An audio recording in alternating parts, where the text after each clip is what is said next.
The moment my mother leaned toward my brother and whispered, "While everyone's here, go and change," I knew something was terribly wrong. It was my birthday. My family was gathered around me at a beautiful café in downtown Chicago. There were balloons behind my chair, candles on the table, and a chocolate cake with my name written across the top. Everyone was smiling. Everyone except my mother. She kept looking at me like she was waiting for something. I tried to ignore it. After all, I had spent weeks planning this birthday dinner. I wanted one night where my entire family could sit together without arguing. I was wrong. Because what happened next changed the way I saw my family forever. My name is Emily. I had just turned 29. And growing up, I had always been the daughter who tried to keep everyone happy. My older brother Daniel was different. He was the favorite. If Daniel needed money, Mom gave it to him. If Daniel made a mistake, Mom found an excuse. If I made a mistake, Mom reminded me about it for years. But I never complained. I told myself that maybe she just loved us differently. That night, however, I finally understood the truth. Dinner started beautifully. My friends laughed. My aunt told embarrassing childhood stories about me. Someone even brought out a little birthday crown and put it on my head. For a few minutes, I felt genuinely happy. Then I noticed my mother staring at my dress. It was simple, black, elegant, and something I had bought with my own money. She leaned toward Daniel. I couldn't hear her at first. Then I heard the words, "While everyone's here, go and change." Daniel looked confused. Change into what? Mom whispered something else. His eyes immediately moved toward me. My stomach tightened. I looked at my mother. "Mom, what's going on?" She smiled. "Nothing, sweetheart. Just enjoy your birthday." But her smile didn't reach her eyes. Daniel stood up. As he walked away, I noticed something strange. He was carrying a garment bag. I had never seen it before. I turned toward my mother. "What's in that bag?" She took a sip of her drink. "It's nothing you need to worry about." That answer scared me more than anything else could have. Because my mother had always used those words whenever she was hiding something.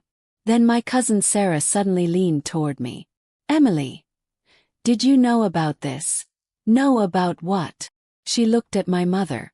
Then she went silent. I felt the room getting colder. Few minutes later, Daniel came back. But he wasn't wearing the clothes he'd arrived in. He was wearing a suit. A very expensive black suit. And pinned to his jacket was a small silver badge. I recognized it immediately. It was the badge from my father's old company. My father had passed away 3 years earlier. Before he died, he owned a small construction company that had eventually become surprisingly successful. But after his death, Mom told everyone that the business had been sold. She told me there was nothing left. I believed her. Until that night. Daniel walked straight toward the table. Mom stood up. Then she raised her glass. "Everyone," she said, "I have an announcement." The entire table became silent. My heart started pounding. Mom smiled. "Tonight isn't just Emily's birthday." She looked at Daniel proudly. "Tonight, we're celebrating the new owner of your father's company." I couldn't breathe. I stared at Daniel. Then at my mother. "What?" Daniel wouldn't look at me. Mom continued. "Your father left the company to the family." I interrupted her. "No, Mom. Dad's will said." She quickly cut me off. "You don't understand." I stood up. "No, I understand perfectly." Everyone was staring at us now. I remembered my father's final conversation with me. He had held my hand in his hospital room and said, "Emily, promise me you'll never let anyone convince you that you don't belong." At the time, I didn't understand what he meant. Now I did. I looked at my mother. "Where is Dad's will?" Her expression changed. For the first time that evening, she looked afraid. Daniel finally spoke. "Emily, please sit down." "No." I looked directly at him. "Why are you wearing Dad's company badge?" He swallowed. "Because Mom wants me to take over." "And why did you need to change clothes in the middle of my birthday party?" He didn't answer. My mother did. Because we wanted to surprise you. I laughed. Not because it was funny. Because I couldn't believe what I was hearing. A surprise. Mom nodded. Yes. Then she reached into her purse. She pulled out a folder. And placed it on the table. This is the paperwork. Opened it. My hands began shaking. The documents showed that the company had been transferred to Daniel. But something didn't make sense. The signature on the final page looked familiar. Too familiar. I looked at my mother. Who signed this? She avoided my eyes. Your father. My heart stopped. That's impossible. My father had died 3 years earlier. Mom immediately said. The documents were prepared before his death. I turned the page.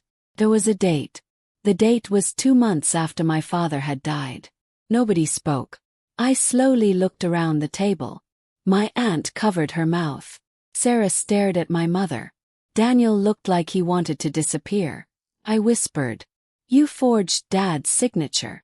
Mom's face went pale. No. I held up the document. Then explain the date. Silence. Finally Daniel stepped forward. Emily. I looked at him. Did you know? He didn't answer. That was all the answer I needed. My own brother had known. My mother had lied. And my father's company, the one he had spent 25 years building, had been taken away from me behind my back. But then something unexpected happened. The cafe manager walked toward our table. He was holding a small envelope. Emily. I turned around. Yes. He handed it to me. This was delivered earlier today. Your father left instructions that it be given to you on your 29th birthday. My hands trembled. Opened it. Inside was a letter. My father's handwriting. I recognized it immediately. My eyes filled with tears. The letter began. My dearest Emily. If you're reading this, something has happened that I hoped would never happen. I couldn't continue. Sarah gently touched my shoulder. Read it. So I did. My father had written that the company was never supposed to belong to Daniel alone. He had created a legal trust.